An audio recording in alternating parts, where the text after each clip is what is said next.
If you ever wanted to play as a chicken who suplexes Mexican skeletons, Guacamelee 2 might be for you. In a sea of Metroidvania games with difficult bosses, sprawling maps, and intricate lore, Guacamelee 2 is a lighthearted breath of fresh air that always leads you right to the action once you get past the intro.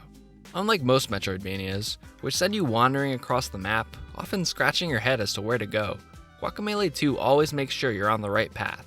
There are map markers telling you where to go next, but you usually won't even need them, because the place you need to be is almost always directly ahead.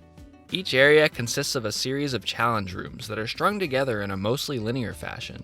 Every now and then you'll find an area you can't reach, usually indicated by a colored block you can't break yet. But more often than not, the power-up you need is right around the corner. Usually at this point in a Metroidvania, you need to think back and remember all those spots where you can now use your new tool. But again, for the most part, the levels are designed to take you right where you need to go. There's probably only one place where it makes sense to use your new power, and that'll lead to a whole new string of challenges that put your new ability to the test. The only time where you can't just walk straight ahead to the next room is after you complete a dungeon. At this point, you might finally pause the game to look at your map, and suddenly you're looking at this. Now you can see that somehow, all of those Super Meat Boy-esque challenge rooms are woven together in this giant web that loops back in on itself. And even at these points, Guacamelee 2 hesitates to ask you to backtrack. The game would rather give you a brand new set of platforming challenges leading back to an area you need to revisit. In fact, if you're just looking to complete the main story, you'll find that there are very few instances where you actually need to explore the same room twice. Since we're talking about Metroidvanias, you might think that this kind of level design is a negative, but by embracing its linearity, Guacamelee 2 is actually a much stronger platformer. As a Metroidvania becomes more open-ended and exploration-heavy, the platforming generally becomes less interesting. The number of ways you can traverse through a room, as well as the number of times you might be expected to visit a room, both limit what can be done in terms of platforming challenges. In Hollow Knight, you'd never want to put a White Palace-esque challenge room smack in the middle of the Crossroads or the City of Tears, but Guacamelee 2 has no such limitation. Because you're generally expected to travel through rooms only once, and only in a single direction, the level design can focus on pure platforming challenges, like you'd find in Celeste or Super Meat Boy. Instead of thinking about exploration, finding secrets, worrying about where you are on the map, you could focus on execution. This makes for an extremely streamlined platforming experience, but with all the fun of constantly finding new abilities and increasingly hard playgrounds to use them in. But don't let me fool you into thinking Guacamelee 2 is totally linear and has no exploration. The main story is pretty linear. If you want to, you could probably just barrel through without stopping to look for anything. But if you're so inclined, Guacamelee 2's levels have plenty of secrets to go back and explore. These usually take the form of side rooms with little platforming challenges like you'd find in Celeste while hunting down strawberries. There's even a series of really spicy endgame challenges you can complete to unlock a secret ending.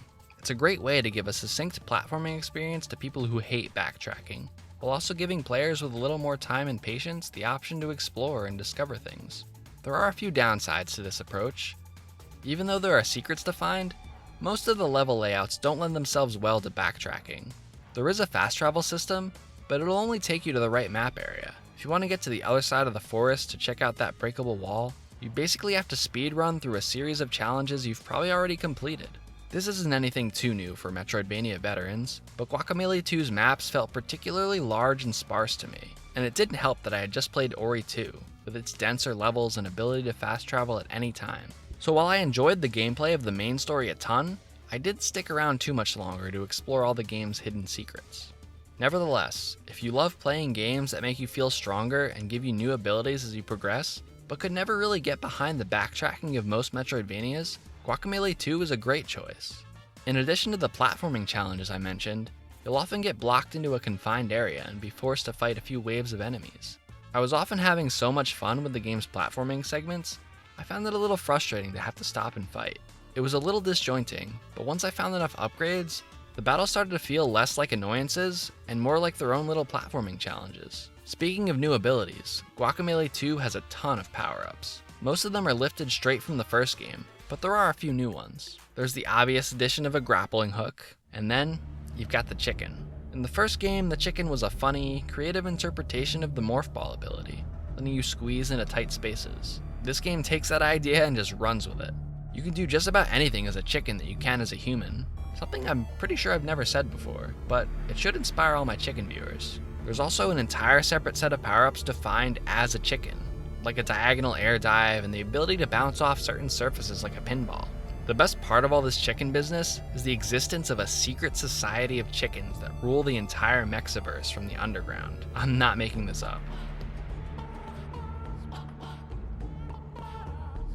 What's unique about the upgrades in Guacamelee 2 is that each one doubles as both a traversal mechanic and a combat ability. On a surface level, the uppercut just lets you break red blocks. Not that interesting. But it also acts as a boost to your jump, and you can use it in combat to juggle enemies into the air. You even need to use it to break these red-colored shields that some enemies have in order to do damage. Now take that and multiply it by 4, because you have 3 other similar color-coded abilities you may need to use in the heat of battle. Oh, and there are 2 more of these abilities, in chicken form as well, making that 6 different special abilities you might need to use across 2 different forms. And if switching between human and chicken form isn't enough, you also gain the ability to switch between 2 dimensions, and some enemies can only be hit when you're in the correct dimension. By the end of the game, all of these different forms, abilities, and dimensions combine to make for some frantic enemy encounters. But one of the best parts about this game is just how not seriously it takes itself. Despite being about the threat of all timelines collapsing and the end of all existence, Guacamelee 2 is refreshingly lighthearted. You'll visit all of these different timelines that make little references to classic video games, and one of the main recurring jokes in the game is that you have this deep, intrinsic need to break stuff, particularly when people have explicitly asked you not to break said stuff. To me, this is probably the pinnacle of humor, although I may just be a garbage human. The devs even responded to complaints about the first game relying too heavily on memes, and made an entire secret area called the Dankest Timeline just to fill it with stuff to spite them. And the dialogue for the NPCs in this area are all just forum quotes of people complaining about their use of memes. It's fantastic and inspires me. The game is a breath of fresh air for more serious and hardcore Metroidvanias. It's not an overly serious or long game, clocking in at about 10 hours, but those hours are filled with constant action platforming, new abilities, and lighthearted humor. Each room can be approached like its own platforming level, and with plentiful save points, this game is perfect to pick up for a few minutes on the go without having to remember where you were. And for completionists and challenge seekers, this game still has plenty of really nasty hidden platforming segments to seek out.